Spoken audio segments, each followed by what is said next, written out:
Hello, everyone. Thanks for tuning in to this new episode of the Mindful Steward podcast. So, I just finished recording a new episode with my friend Jordan Candlish. I recently met him at Mindset Brain Gym, which is a new meditation studio here in Toronto.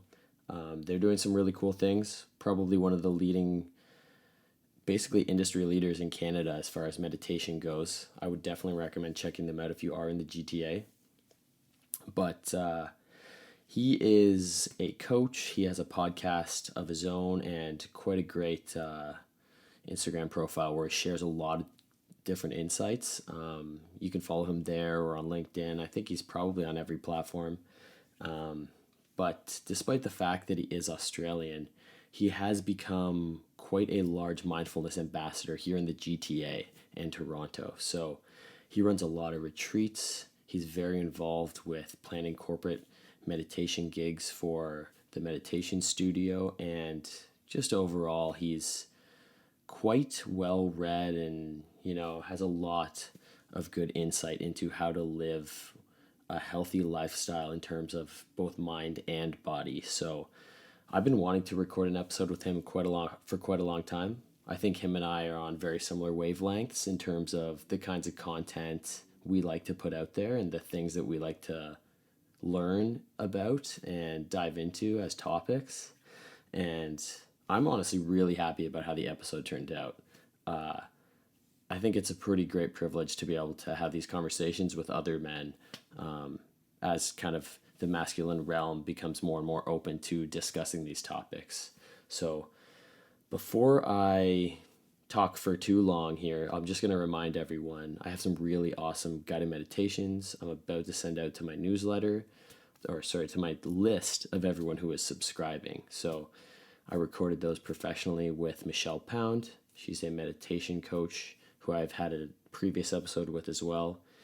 If you are someone who likes meditation or guided meditations, those are going to be top notch. So feel free to subscribe to get your hands on those as soon as I send them out.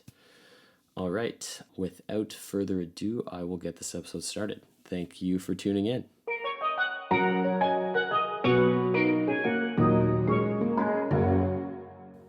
Like for me, that is one that it comes and goes in waves. Like sometimes I'm so productive and I can just bang out so many things for a few months.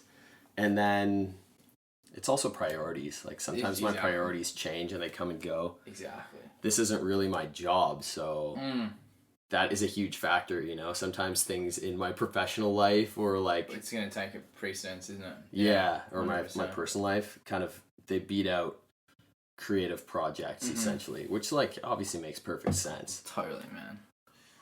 It's cool to have this little side hustle. It's a passion project, man. It's cool. Yeah. Man, this is like, honestly, as much as it's just been a fun project for me up until recently, when I guess now I'm kind of getting freelance leads through it. Like the benefits of this side project are very apparent in my life these days. Yeah. So it's becoming more of that kind of a thing that's contributing to my life. Yeah. But like just practicing conversations, I feel like has helped me so much at work. Big time. Dude, when I first got to that job that I'm at right now, I wasn't doing the podcast thing and I would end up in conversations with, I don't have like a super intense job, but I'm a marketing manager for like at an agency managing clients and their accounts. Right. So I would go in there and I'd be dealing with like 50-year-old marketing executives at insurance companies, like big dogs who are making big money, and they walk in there wearing like a sick suit and I'm wearing like a plaid button up.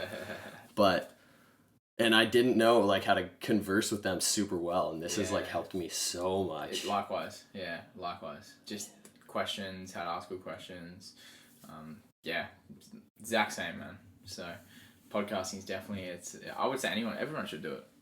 No reason not to. Like, get on the podcasting game. Just gives you interviewing skills. Is like every single time you meet someone, you can interview them, get knowledge from them. It's just one question will unlock the answers you need. So having good conversations that really connect you with people is like a skill. Yeah, it's a huge skill. Yeah, man, and it will help you in every area of your life. That's it. Yeah, so right now we're going to get a tremendous amount of value out of this because I get to understand you, learn from you, you get to learn from me and my journey. It's like, it makes sense, man. Doors open up when you just start having these conversations with people. So, Yeah, big good for you, time. man. Yeah, I respect it. Cool. Well, I might go a little closer to the mic if you want to. Yeah, no worries. How's that? Is that good? Oh yeah, that's perfect. Cool. Sick. All right, so I guess I'll introduce you now. Yeah. I'm gonna probably keep that whole part in there. I like to just keep it flowy. Yeah, sweet. But yeah, I mean, I met you just a couple months ago. I can't remember what class I was getting out of, but I think it was a Wim Hof breathwork class at Mindset Brain Gym, which if anybody who's listening to this hasn't really checked out, that place is awesome. I really enjoyed it. A lot of cool classes, but I came out of there and I wasn't really talking to you, but I heard you kind of in a discussion with another guy and you brought up microdosing. Oh, yeah, and I was like, that's when I kind of interjected. I was like, oh, great. I can get in on this conversation. Yeah. Like that is such a fascinating topic to me. And I'm obviously like, I do microdose and it has made me so much sharper in a lot of different, scenarios. So I love that conversation. I think that's like the next wave of, how marijuana just became legal in Canada. That is the next wave. But yeah, and then, I mean, I haven't really had a chance to actually connect with you until just recently, but I think we have a lot of different topics like that we are very, contemplative guys and a lot of things in common in that area. So there's a lot of things that like we could probably, I bet we could have recorded a podcast like just outside when we were kind of chatting and catching up. For sure. We could probably do like hours of this, but I think there's a few things that you have a lot to talk about and they kind of define what you're doing for work right now and, what you're doing here in Canada as an Australian. And yeah, so I guess I'll let you kind of introduce yourself and however you want to describe what you're up to now, but definitely your story. Like if you want to talk about that and kind of fill us all in on kind of how you ended up where you are today. Yeah, for sure, man. Thanks so much for having me on your podcast. It's an absolute privilege and an honor. So, yeah, again, very grateful for this. It's awesome to be in your space and sharing a great conversation. So, thank you. But, yeah, my story basically began probably about 3 years ago. I'd just come back from my last semester, which I studied abroad here in Canada, which is sort of how I've wound up back here. I finished my business degree here in Canada, and then I met my girlfriend at the time. So I studied accounting and finance at school, and after I'd completed my last semester abroad here, I had my graduate job already set up. So I basically already knew I had a job, and I came home and basically went straight into full-time work, coming off the back of this amazing experience traveling through North America and just meeting amazing people. Then went into my first, I was a graduate tax accountant at Deloitte, one of the largest financial service firms in the world. And it was not long into that kind of, period of starting full-time work where I started to question things. I just felt very disconnected from the work that I was doing and what my passions were outside of work. And for me, it was just this nagging feeling of like emptiness and just feeling like I had more to give at the end of my day. I would come home just really drained and empty. And I was like, this can't be it, man. Like I have something, there's more in me that needs to come out. Like there's something not right here. And I remember looking around at the people around me and thinking, is anyone else feeling like this as well? Like chatting to the grads in my group and people were feeling the same, but I was the one that I just couldn't accept it. And there was one day I remember that like something just like, instead of complaining about it, instead of just like settling for this like mediocre life, I was like, I got to figure out how to find happiness and fulfillment because I could not like picture my life staying like that. I looked at the partners and the people above me and they didn't look that happy. They looked pretty stressed out. They were working crazy hours. So that's where I began. I started listening to podcasts, man. I started with Tim Ferriss's podcast and literally just went back to fucking number one and just went all the way through his podcast, listening to them all. And as you know, Tim Ferriss brings on lots of different guests, high performers from wide different range of fields. And I began just like dissecting and applying all the different things that these people were saying because they were successful, they seemed to be fulfilled, and I admired the impact they were having. So while I was working, doing these fucking mundane jobs, I was one headphone in fucking podcasts, 3 podcasts a day, and just applying this stuff. Began waking up early, began meditating, began doing yoga, began journaling, started a website and a blog where I started sharing everything I was going through. And as things progressed, my energy started to change. As these new habits came into my life, I started to become a different person, right? Yeah. And it was really when I discovered Eckhart Tolle and a lot of these Wayne Dyer and a lot of these spiritual leaders and I realized that nothing external from me had to change for me to be able to cultivate happiness, fulfillment, and joy in the present moment. And the minute I connected with the present moment, I started to generate these elevated emotional states, through spending time in nature, becoming grateful for things I did have, trading expectation for appreciation. I was in a totally different energy state, man. And I would show up to work just happy, just happy to be there, happy to be alive. Yeah. And people started picking up on that, and my life really just like completely shifted. And because I was living by this stuff, like I was just listening to Eckhart Tolle on the way to work, and just felt so peaceful, and just like I had a very joyful place because I was connected with my heart. And then was almost there for 2 years, and I knew the time was right because I knew I was just like content and happy, and I knew I wanted to take that leap of faith and get out of my comfort zone and follow this passion that I had for just sharing this with the world, man. Helping people connect with that place, that authentic place within them, where then you can create a life based upon that.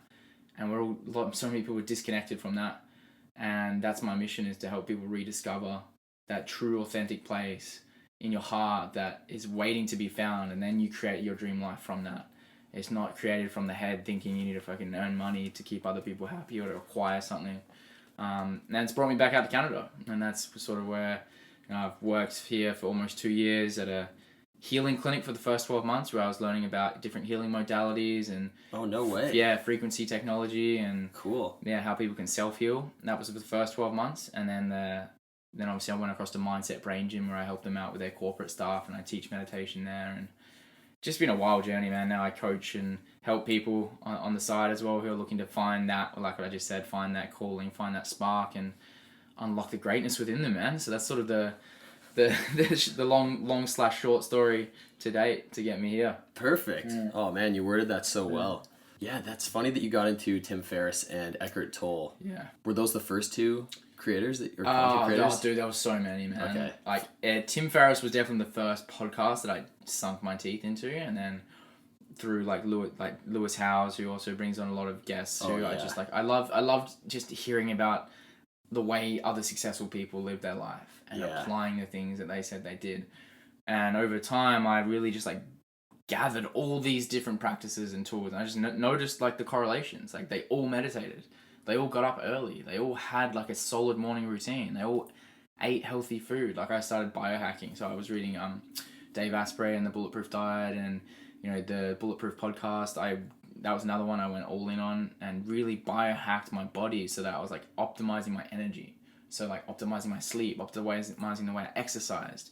The food, I started eating keto, so high fat foods, where I was my mind started thriving because I was doing intermittent fasting and having bulletproof coffee in the mornings. I was just lighting up with energy, and I just had so much to give because of that. And it all just combined.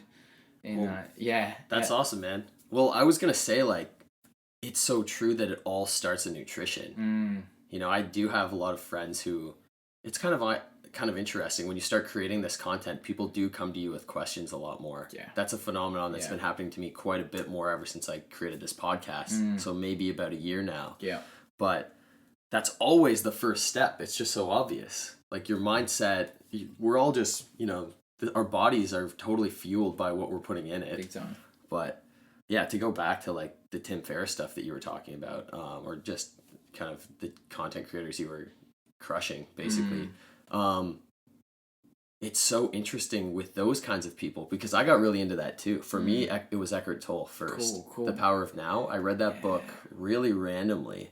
I just kind of came across it. It was a highly rated book. I read it, and that really opened my mind. And that was right at the point when I had just finished university and I was in the middle of a bank job. Kind of similar to your story. Did someone gift it to you, or did you just feel an inclination to pick it up? Totally an inclination. No way. I think, realistically... In a bookstore? Would you just pick it up one day? No, actually, my aunt bought me a Kobo, and she gave me a gift card with it to buy a couple books too. And I was just cruising the bookstore, and I'm sure it had something to do with the fact that I hated my job. So I would wake up every day and be unstoked about what I was about to do.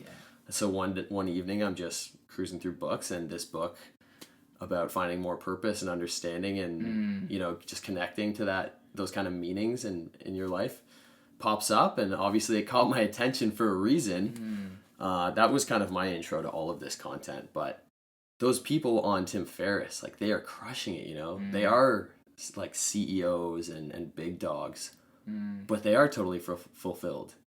It's like something different about them from the typical definition of success.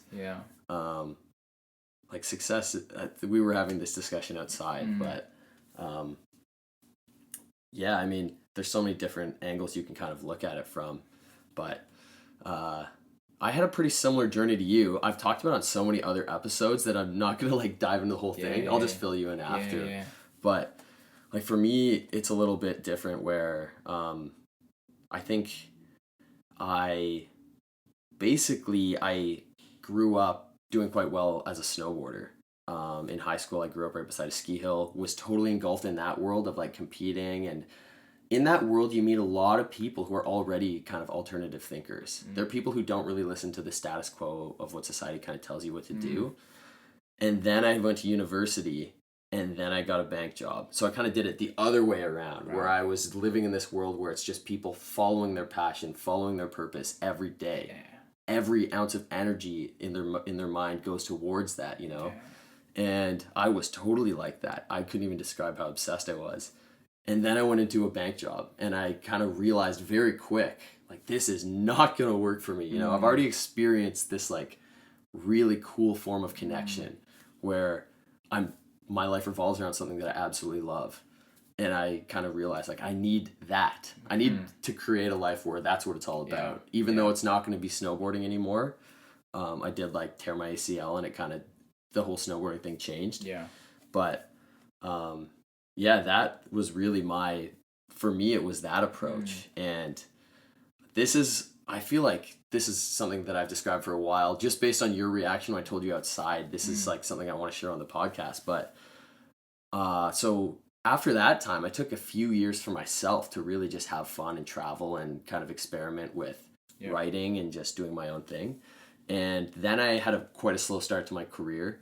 I think I've made up for lost time quite well, but a lot of people see me as though I kind of spent most of my 20s just having fun. And especially my parents. And my parents are super loving, but as any parent would, they want the best for you. So they're always going to wish that you might have even more or whatnot. But oftentimes, like, I'm a 28-year-old guy, so a lot of my friends who went right into their career right after university stuck with it. They're doing quite well. They have homes, they have some of them have a lot of things going on, and I catch my parents kind of comparing me to them once in a while. I think they've stopped really since they see what I'm doing nowadays, and my response has always been that, sure, I like took a few years for myself, but the way I look at it, I've just dodged a midlife crisis because I've guaranteed that I'm going in the right path right from the start. And I've guaranteed that I have the right way of looking at all of these aspects of my life so that I'm always going to be content with them, And I think that's just a huge thing for me is, like, you mentioned nonconformity earlier when we were chatting, and I think that's a huge thing is, especially in Toronto where we live right now, like, there's a lot of just the flow of how people live their life. It's like, you finish school, you get a job, you do this, you do that. Dude, I've noticed that firsthand coming out here as someone who's not from Canada. I come out to Toronto, and clearly the path here, everyone, you could rewind everything back to values. Like, what do you value in life? And that really dictates the type of life you have, and that really determines your metrics of success. Out here, everyone values education, so everyone goes to school. And I now it's like, it's just normal. Everyone's like, oh, I've got a degree in this and this and this, and then everyone's just working at bars and not actually doing anything with it. So it's like, okay, so why are you going to school to get an education? Like, are you just doing it because that's what you've been told? That's what it seems like. The parents value education, so the kids think they have to go to school because it's just, they don't even question it. Yeah. And to me that doesn't make any sense to me, because, like, why would you go to school and spend all this money on something that you're not even going to use? Like, shouldn't you value figuring out what makes you unique so that when you do go out and start doing like going to school or start learning a skill, you know why you're doing it. Most people don't even know why they're doing stuff, man. Oh yeah. You know what I mean? Like most people don't know why they go to work.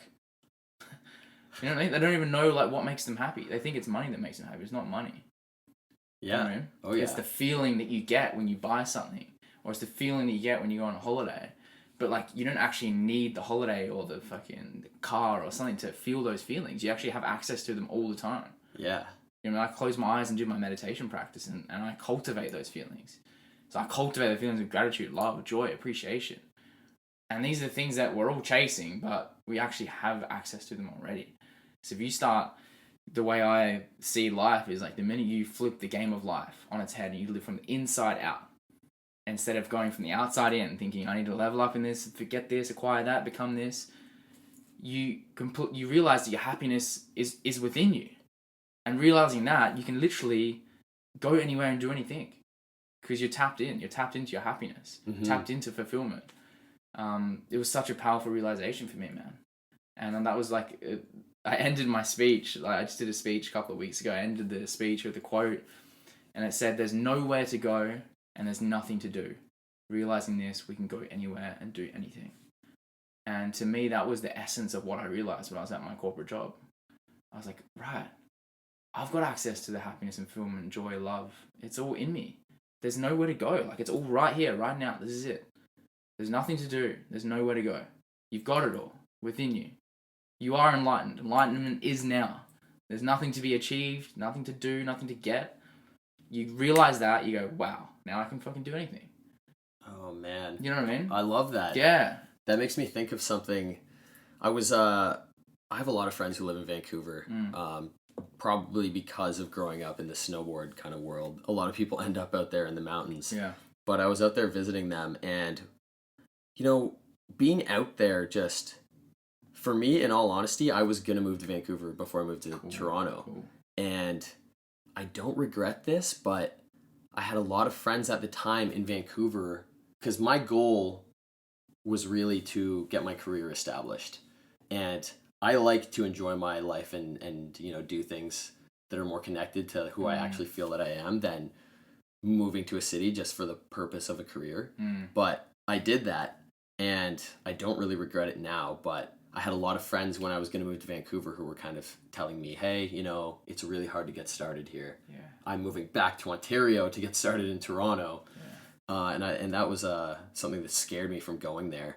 And I moved here, and I think I really forgot that was where I wanted to be, and I went out there, and everyone had that mentality that you're kind of just describing. Right. All my friends out there are, you know, they are living their lives. They're like so passionate about every minute. They get home from work. Cool. They're all stoked to go mountain biking with their dog, and then they're all stoked because they're going surfing the next weekend and camping, and that's what their life revolves around.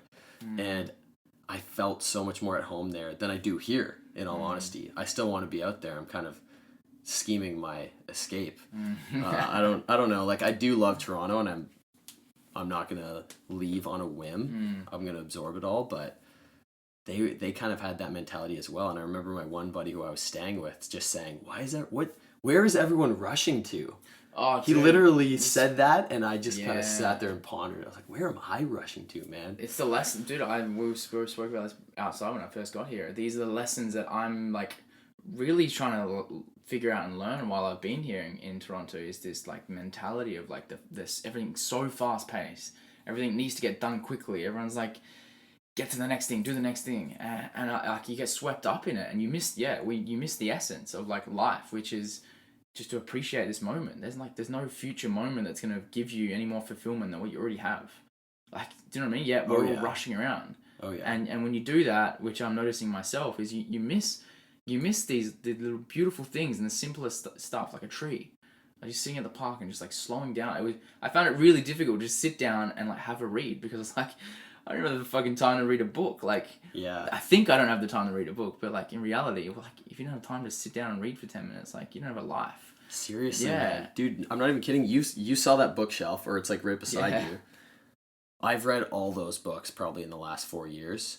I've been in Toronto for 14 months, I've read half a book since I moved here. Dude, I crush nice. audiobooks. Same. Because I'm zipping around. Same, dude. But it's not the same. Like, you don't detach and really 100%. like slow down. And absorb it and take it in. Yeah. Yeah. Damn, brother. Yeah, it's whack. It's whack being in the city feeling that. Because I just went through books like crazy back in Australia. Because everything's slowed down. There's more nature. I was more connected to... Yeah, it's just that inner stillness that I didn't feel like I was rushing. There was no rush. Everyone's kind of... It's a collective energy as well. You know, when you're in a big city, everyone... You get swept up in that, so... Absolutely. And it's good at times, you know? Yeah. But, you know what? I'm just kind of thinking about this right now, but I think if you can cultivate that mindset and that kind of presence through mindfulness and the work that you're doing here, which I have similar routines to that too. You know, I wake up and meditate every day. Those things have been massive for me. Like, I will ask you about your routine and stuff, but sure. I want to save that for a bit later. Yeah. But like, if you can do that here, you can do that anywhere, I think. Which is almost like a good like lesson. It's like, this is like you're mastering your craft. You're here where it's actually hard. Yeah, bro. You know, that. It's like quite a challenge. I call it like a spiritual warrior.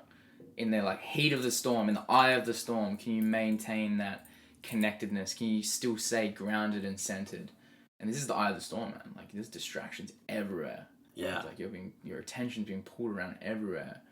The ones who can master the art of like staying true to themselves in a city that's full of distractions, you're trying to be pulled in different directions.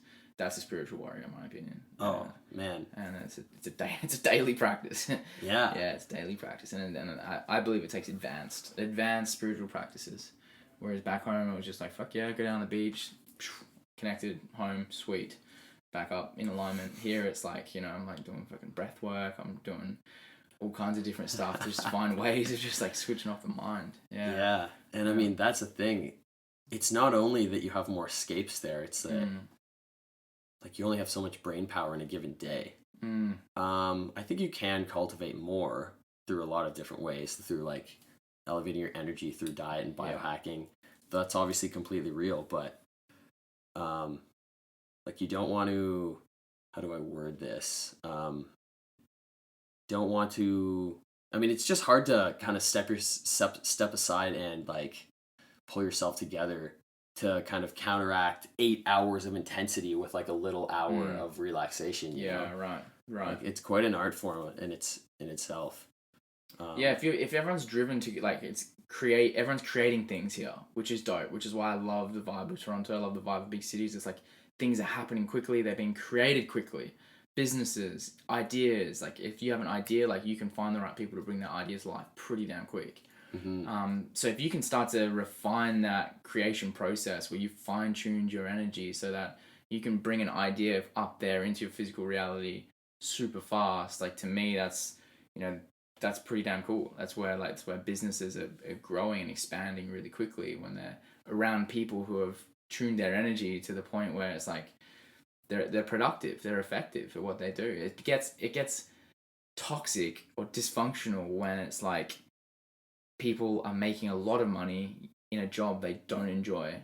So all that money gets dumped into alcohol, you know, entertainment, drugs, you know, like just media, like escapes. Yeah. Which is also what this city's built off. You know, I go into bars, man. There's just, the news is on all the time. In Australia, it's not like that, bro. We go into bars. There's no TVs. It's like you sit down, you have beer, and you have a chat. Here, it's like I go into a bar and like fucking distracted by all this, like the music's so loud, so many TVs with the news on, or like sports, all distractions. All to keep you just brainwashed and sucked into the programming. So it's like, it's a fine balance. You can see two sides to it. Like, I love the idea of like things being created quickly and being around like-minded people, but at the same time, there's a lot of people who are just unhappy, and then they're just swept up in this like collective unconsciousness that's just being fed by media, distractions, sports, everything. Oh, definitely. I agree. Like, I really love Toronto in particular. It's the biggest city I've ever lived in, so I don't really have anything to compare it to, but because people think big here, you know? I'm from a fairly small city, and people don't think big. And I have a few friends who definitely are doing some pretty cool things. I spend a lot of time with them because I've just become good friends with them because I think we're on the same wavelength. But it's also just that, you want to keep people around you who influence you in positive ways. So those people are really good influences in my life. But coming here, I felt so free. Like people, you can always, like just chatting with you, like we're just connecting. You're talking about some cool projects that you're kind of visualizing. And I have friends who are starting apps and friends who are, I met a guy who owns this giant app as well the other day. Like this stuff is an everyday occurrence in this city, which is so cool. It's awesome. I love it. Yeah, I get that as well. It's the same for me from Perth, Western Australia, like a small city. It's like you don't cross paths with like people who are like have these grandiose ideas. Like it's dope. I like that. Yeah. Yeah, it's quite cool. But I mean, at the same time, it's so easy to get sucked in. Like one thing that I was talking about I recorded a little episode just a couple nights ago. Cool. And posted it. The second solo episode I've ever posted. Just kind of felt like it. Yeah. But just about overstimulation.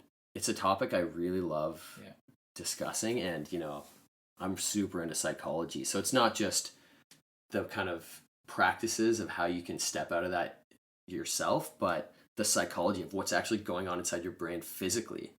And being overstimulated, like instead of having all this activity in your brain, I went and looked it up because I kind of was fumbling over the direct science of it on the episode, but a healthy brain has like, you obviously know this stuff super well. Like, have you heard of hypofrontality? Yeah, I've heard that. Yeah, it's like that's what living in these places where you never take time to slow down and you're very distracted by like the next kind of flashy thing. People think, oh, it's just a lifestyle. It's like, no, that's literally shaping your brain to be different. And I shouldn't say these people, like I've been there and I'm sure living here, I'm just constantly like there's no battle going on inside my cortex, but pulls like all your energy to the front of your brain, which like makes you way less able to just be a rational decision maker too, right? Yeah. Like that stuff. Yeah. I mean, you obviously are talking about this in your work with the corporate stuff. Yeah. That's a huge reason that I think that meditation and mindfulness is going to be an enormous part of workplaces. It's already happening in New York and LA. Like it's going to happen here. You're obviously part of the movement. But I see that being like a very big thing. Oh, the big companies are picking up on it, man. Like it's there's enough research out there now to show like what it does to the brain. Like we know that the brain physically changes. Like neuroplasticity, the brain is physically changing when you meditate. So like to me that's insane. Like neuroplasticity is like the whole idea that your brain is malleable. Like you can like literally, like you said, turn on different parts of the brain and start to like shape different areas, grow different areas. Like meditation shows that like the cortical thickness of your hippocampus gets bigger. Like you said, for decision making, like that's like, it baffles me to think that people are still not aware of how powerful meditation is. And if you're trying to be a high performer, if you're trying to live better, if you're trying to be happier, like it's something you got to be doing, like straight out, like in whatever form of meditation you have, some form of mindfulness where you are starting to engage that part of the brain and grow that. It's just like, to me, it's a no pun intended, no brainer. You gotta be doing it. Yeah, seriously. Yeah. What kind of, when you're going into organizations and talking about these things, what are the main, like, what is the science that you're discussing with them?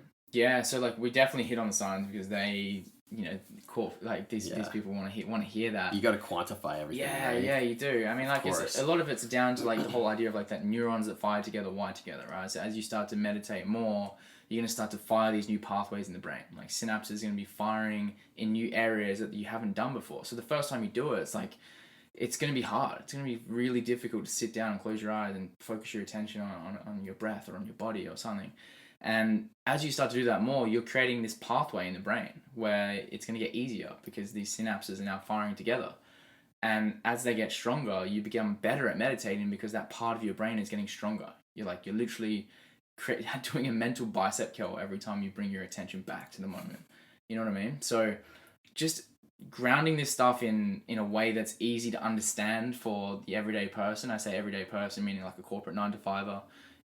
Because mainly men are the ones who struggle the most with like wrapping their heads around the whole idea of meditating. Mm-hmm. If you can ground this stuff in like practicality, instead of using loaded words, which I still do because I'm in the personal development space, but at the same time now it's using the right words in the corporate space so that we can speak to these people because it's so important that they start to adopt these things as well, because if they start making better decisions, they start becoming more conscious, then we're going to have more conscious businesses. We're going to have more conscious people in higher positions making decisions that are going to impact, the economy, right? So like I want this to be like across the board. So yeah, the science is important, and then we talk a lot about like what meditation is not the only thing you need to adopt, right? Like I said before, it's like diet, it's exercise, it's sleeping, it's all these things go hand in hand. Having routines, practices, habits that make sure that you're at your top of your game. Like if you're meditating but you're not eating right, you're not sleeping well, like I'm sorry, meditation is going to help you.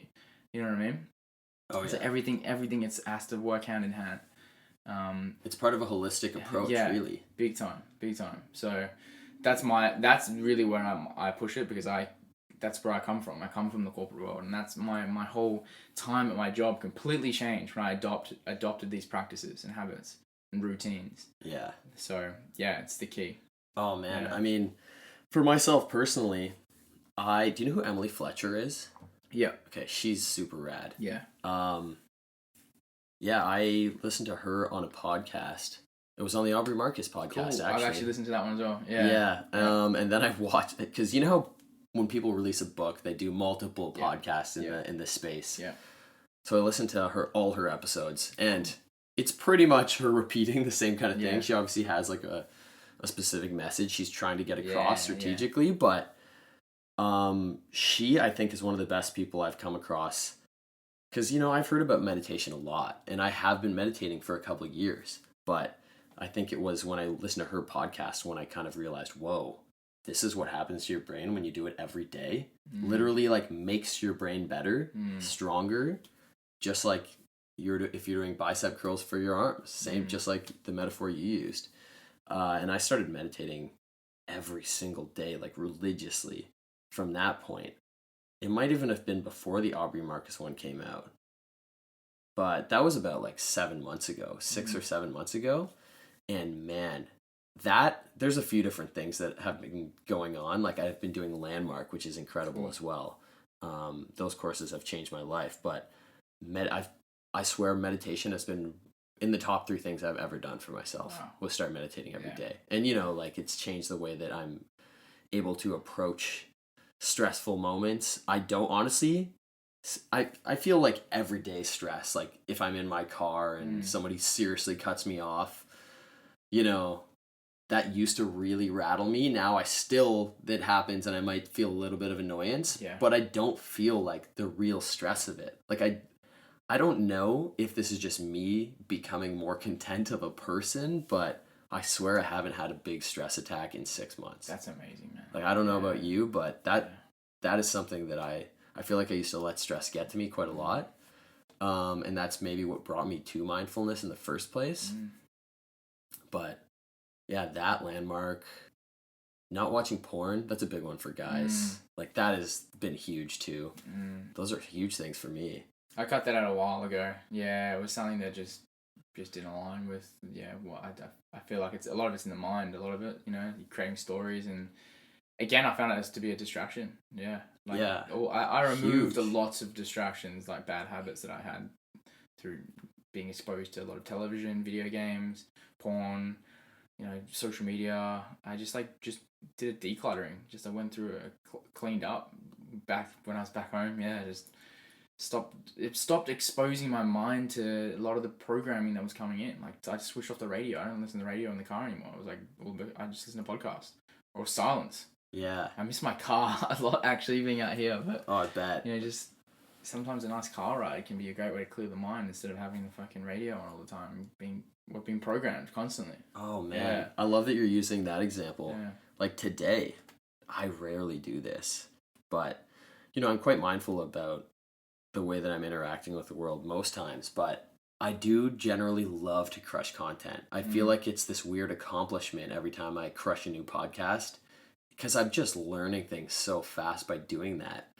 And today I was going for a little stroll at lunch over near Mindset, like that's where my office is, and I caught myself just automatically plugging my headphones in and getting ready to listen to music, and music or a podcast, and I realized I don't even want to be listening to it. What would be really nice is to just go for a stroll and just chill and kind of take in the sun on my face and the sounds and like look at people. And I just rolled my headphones up and put them in my pocket. I never do that.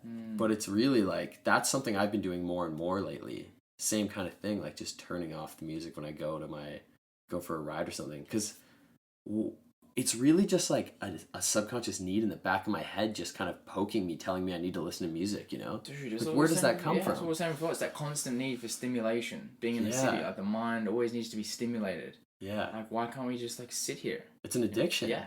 Yeah, it's all like the phone makes it worse. I notice it all the time. I'm always checking shit. Like, why? It's like we need to be stimulated. Like and it's that we can't sit still. It's being in the city, man. It's like it's so many distractions has like fucked up our attention span. Oh yeah. So we just like can't sit still all the time. We always have to like check something, you know, listen to music. It's if you notice it next time you go out, you're constantly being stimulated. Mm-hmm. Oh dude. Yeah. Yeah, I feel like I've become very sensitive to stimulation, which is making me kind of question it all in the first place, right now at least. Yeah, yeah.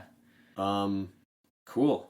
So you obviously have a pretty good routine by the sounds of it. It's pretty good. Yeah, I had to adapt it, obviously, coming out to Toronto and living in the city, but I feel like I've got it back into a really solid place. Okay, cool. What is your routine? Like, what are those kind of staples of your everyday week or your everyday? An ideal, you know, like Robin Sharma, he has the 5 a.m. Club, he has the Monk Who Sorted Ferrari, has some big books. He came out with a book recently called the 5 a.m. Club. It's really like is starting to really take the world by storm. Everyone jumping on board with it. And I was always an early riser back in Australia. I always got up early. Like, it was just, again, it goes back to what the successful people would do, and everyone seemed to be most effective in the mornings. And I've realized that's totally dependent on the individual. It depends on who you are, like what works for you. Some people perform better late at night, and that's fine. But I like mornings because it gives me that space when no one else is awake, and I can do my inner work. And an ideal morning for me is up at 5 a.m. where first thing I do is I go out and have some water and stretch, do some yoga, just move the body, get the blood flowing. And then I'll sit down and do some journaling. I have the awesome mindset journal that I do every single morning where I do my gratitude, to write down my mission statement, write down like what my goals are for the day, and just whatever's on my mind, just get things off my mind. And then I'll go straight into my meditation practice, which ranges between like an hour to an hour and a half, where I do Joe Dispenza's meditations, or I'll just do a simple Vipassana practice. And I've been doing that for 4 years now. Oh man. The 1 hour a day. And then I'll either get up and go to the gym, just move, like run for 10 minutes, just to get the blood flowing, or I'll jump in a cold shower and then just freshen up, so I like to expose myself to some form of discomfort early in the morning. You know, if you can throw in your run, get uncomfortable, and then jump in your cold shower. You have 2 forms of discomfort where you've woken the body up, you've woken the mind up, you've had your mindfulness practice. Like, to me, that is like the essence of a perfect start to a morning. Then I'll jump into some form of creative work, whether it's prepare a social media post, or prepare something for my online course, or do something that's creative, and I start to stimulate that part of my brain and something that I'm passionate about. You start to infuse a really awesome energy into your day, and to me, that's where basically by 9 a.m. you're good to go. You've like ticked off a lot of the boxes that like give you that sense of purpose and fulfillment. So yeah, that's an ideal day for me, like up early and then into it. Amazing. Yeah, man. And then I love like going to work out around lunchtime. I'll do my weight training around lunchtime, and then mix it up. You know, I'll do different workouts. For me, exercise is such a wicked way of being in the city, a wicked way of just getting the mind through the body. You can switch off the mind, like just like intense exercise. And I change it up, like high intensity training. I do like Muay Thai. I do Barry's boot camp, which is like high intensity, like running. Yeah, I love that. And yeah, that's really it, man. A lot of it's exercise, movement, mindfulness. Do yoga as well. So, very cool. Yeah. Crazy. Like You have something pretty similar, I'm assuming. Yeah, I mean, I'm not killing it with the mornings quite that much. So is it like almost your bedtime right now, or what? Yeah, no, not yet. Usually like 10:30. Oh, okay. Yeah. Okay, cool. But that's the thing, man. You have to be mindful of the 5 a.m. club. Is like if you're up later, you can't sacrifice sleep. Like I've really made that mistake before in the past. Like sleep is like, it should be the foundation of everything, and sleep really starts the evening of. Like, what are you eating before you go to bed? What are you exposing your mind to before you go to bed?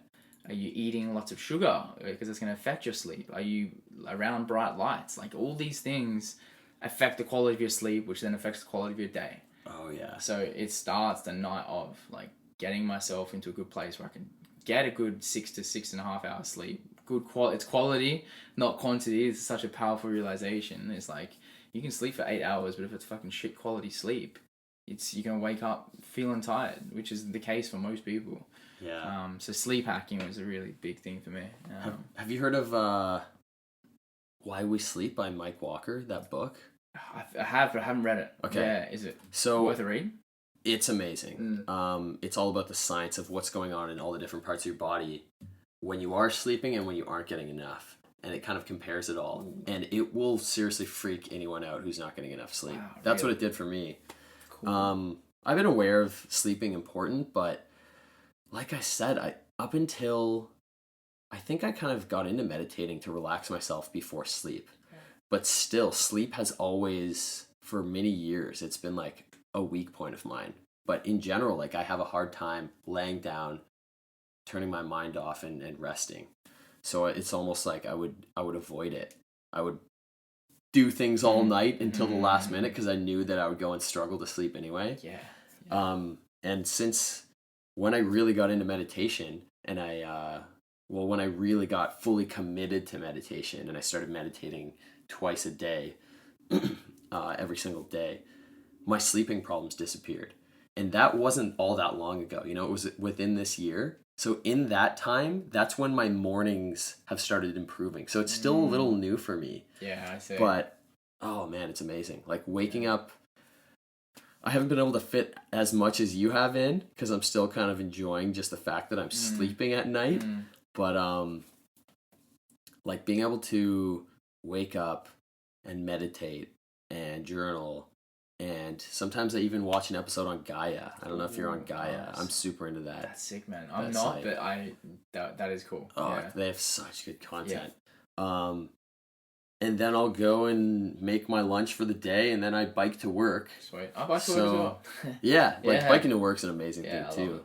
But so that's basically my routine right now. But I go to the gym at lunch. You know, I run like 3 to 4 times a week. Cool. I eat I live a very healthy lifestyle. It's just spread out throughout the day. I'm slowly getting more and more of it chunked down into the morning because I feel amazing these days when I have proper mornings. I think that is one of the keys. Yeah, big time. Good morning routine. Absolutely key.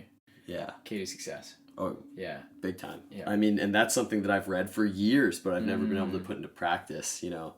First things first, I had to get the sleep thing sorted out. Yeah, man. Yeah, so any other things you use to help with your sleep? Like, what do you sleep hacking, what do you use? So I take magnesium as well. Cool. I don't know if you've heard of that approach, but... Oh, big time. Yeah, I've been on the magnesium. I used to take it orally, but now I use a spray. Oh, really? Yeah, it absorbs a lot better in the skin because a lot of these oral magnesiums, you don't absorb most of it. Okay. So spray, I think you can get one called Calm. You just spray it on. Interesting. Yeah, I might have to look into that. Yeah. Okay. Yeah. Well, yeah, I do that. I do take omega-3s throughout the day. Cool. Really all the supplementing I do is for my mind. I do feel calmer in my mind when I'm taking omega-3. Cool. I buy a pretty strong one. Yeah. But yeah, I mean, I try and get off all my screens quite early. Lately, I've been spending an hour just in my room before I go to bed meditating. I journal a little bit. And then again, I just chill or I read. I've been finally starting to read again. 90% of that reading that I said that I've done, has happened in the last few months. Wow. And that has really helped me calm it down. You just have to start chilling out well before the time you're going to go to sleep. Agreed. I always used to try and find ways around that. I have blue light glasses. I've got the Flux app on my computer to dim the blue lights. Yeah. You're still on a computer waking up your brain. It's true. It doesn't, it's not shooting lights into your eyeballs, but you're still just keeping yourself very very in tune with whatever's happening on your computer. Big time.